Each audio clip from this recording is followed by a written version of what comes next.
नमस्कार दोस्तों, आप देख रहे हैं न्यूज इंडिया फर्स्ट और मैं हूं आपके साथ रिया कुमारी। चलिए सबसे पहले नजर डालते हैं आज की बड़ी खबरों पर जो सीधे आपके सरोकार से जुड़ी हुई है। तो बिना किसी देरी के शुरुआत करते हैं आज की मुख्य खबर से। बुलंदशहर मंगलवार को ग्रामीण पत्रकार एसोसिएशन उत्तर प्रदेश के जिलाध्यक्ष विजय राघव के नेतृत्व में दर्जनों पत्रकार साथियों ने कलेक्ट्रेट पहुंचकर मुख्यमंत्री योगी आदित्यनाथ को संबोधित 7 सूत्रीय ज्ञापन जिलाधिकारी को सौंपा। ज्ञापन में पत्रकारों की विभिन्न मांगे शामिल है, जिनमें आयुष्मान भारत योजना में शामिल करना, फर्जी मुकदमों की जांच, प्रेस कॉलोनी का निर्माण, वरिष्ठ पत्रकारों को पेंशन, दुर्घटना या आकस्मिक मृत्यु पर आर्थिक सहायता, पत्रकार सुरक्षा कानून लागू करना और ग्रामीण पत्रकारों को मान्यता देने जैसी सुविधाएं शामिल है। जिलाध्यक्ष ठाकुर विजय राघव ने बताया कि संगठन के प्रांतीय आह्वान पर पूरे प्रदेश के 75 जनपदों में ये ज्ञापन सौंपा गया। उन्होंने कहा कि पत्रकार समाज की आवाज को नजरअंदाज नहीं किया जाना चाहिए। ज्ञापन सौंपने के दौरान बड़ी संख्या में ग्रामीण पत्रकार मौजूद रहे और सरकार से इन मांगों को जल्द पूरा करने की अपील की। बुलंदशहर से राहुल त्यागी के साथ विशाल त्यागी की खास रिपोर्ट। आज जिलाधिकारी महोदय के माध्यम से माननीय मुख्यमंत्री उत्तर प्रदेश के लिए एक ज्ञापन सौंपा गया है, जिसमें ग्रामीण पत्रकार एसोसिएशन की 7 मांगे रखी गई हैं। आज पूरे प्रदेश में जनपद के जो 75 जनपद हैं, आज एक समय और एक तारीख पर प्रदेश अध्यक्ष माननीय महेंद्र नाथ सिंह के आदेश के अनुसार एक ज्ञापन दिया गया है, जिसमें 7 मांगे रखी गई हैं। सबसे पहला मांग उसमें यही है कि पत्रकारों के लिए सुरक्षा मुहैया कराई जाए। जो पत्रकारों के साथ में आज के डेट में हम देख रहे हैं कि बहुत सारे अत्याचार हो रहे हैं उनके साथ में अनावश्यक रूप से उनके ऊपर मुकदमे लिखवाए जा रहे हैं। तो सबसे पहले उसमें हमारी मांग यही है कि एक राजपत्र अधिकारी द्वारा, पुलिस के अधिकारी द्वारा उसमें निष्पक्ष जांच हो और उस पर किसी भी पत्रकार साथी के साथ तुरंत कार्रवाई नहीं की जाए। अगला हमारी उसमें मांग ये है कि मान्यता प्राप्त पत्रकारों की तरह ही अन्य पत्रकारों को भी जितनी भी कल्याणकारी योजनाएं प्रशासन के द्वारा चलाई जा रही हैं, आयुष्मान कार्ड हो या उनका बीमा हो, इस तरह से उनके लिए पूरी उनके कल्याणकारी योजनाएं उनके लिए मुहैया कराई जाएं, जिससे कि उनका परिवार सुरक्षित रह सके और उनके लिए एक इलाज अच्छी तरह से मिल सके। आज ये प्रोग्राम किया है ज्ञापन सौंपने का, कितने जिलों में कहां तक किया? आज जनपद पूरे प्रदेश के 75 जनपदों में जिला अधिकारी महोदय के नाम से एक संबोधित ज्ञापन मुख्यमंत्री के लिए सौंपा गया है।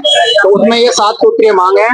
आगे इसमें यह है कि पत्रकारों के साथ पेंशन लागू की जाए। पत्रकारों के लिए जैसे बिहार में अभी पेंशन लागू की गई है, तो जो बिना मान्यता प्राप्त पत्रकार हैं उनके लिए भी जितनी भी प्रशासन के द्वारा जितनी भी प्रशासन के द्वारा कल्याणकारी योजनाएं चलाई जा रही हैं, उनका सभी का उनको लाभ मिले, उससे कि पत्रकार साथी अपना इलाज करा सकें, अपने परिवार का पालन पोषण अच्छी तरह से कर सकें। उसमें एक आगे हमारी मांग ये है कि प्रदेश पे हमारा एक कार्यालय होना चाहिए। उसके लिए सरकार को एक जगह आवंटन करानी चाहिए, जिससे कि हमारी जो प्रदेश पर बैठकें होती हैं उसमें सारी बैठकें हम आसानी से कर सकें। अभी मांग नहीं मांगी जाती, आगे क्या कदम उठाएंगे?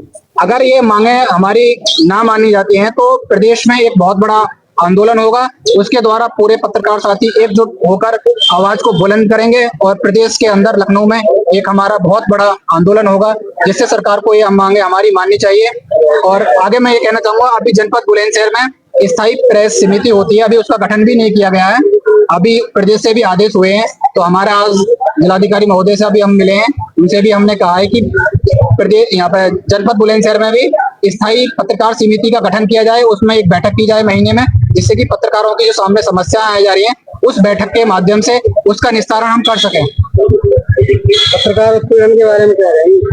पत्रकार उत्पीड़न के बारे में मैं यही कहूंगा कि उसमें हमने यही मांग की है। सबसे हमारी मांग यही है कि उसमें एक राजपत्र अधिकारी के द्वारा उसमें उसको नियुक्त किया जाएगा। जो भी पत्रकार के साथ में किसी के साथ में कोई घटना होगी तो उसमें एक पुलिस के द्वारा एक राजपत्र अधिकारी नियुक्त किया जाएगा, उसके द्वारा हम निष्पक्ष जांच कराएंगे। उसके बाद ही आगे की कार्रवाई उसके ऊपर हम करने का आगे के लिए प्रशासन को हम मौका देंगे। उससे पहले कोई भी कार्रवाई प्रशासन उस पर ना करे।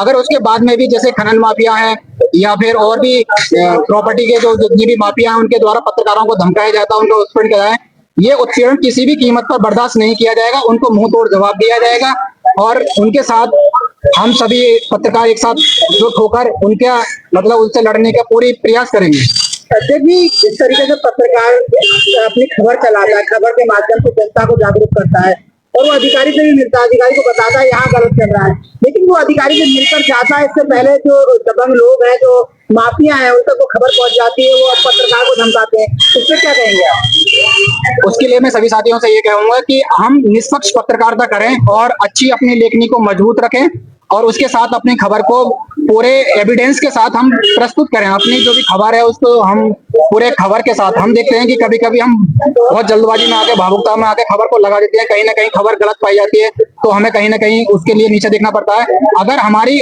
अच्छी और सच्ची लेखनी है तो हमें कोई दबा नहीं सकता, हमें कोई तोड़ नहीं सकता, हमें कोई मोड़ नहीं सकता। मैं उसके साथ यही कहूंगा कि अगर किसी के साथ में अगर ऐसा है तो ग्रामीण पत्रकार एसोसिएशन कंधे से कंधे मिलाकर, कदम से कदम मिलाकर उस पत्रकार साथी के साथ 24 घंटे खड़ा हुआ है और उसके बाद में उसकी लड़ाई को पूरी मजबूती के साथ लड़ेगा।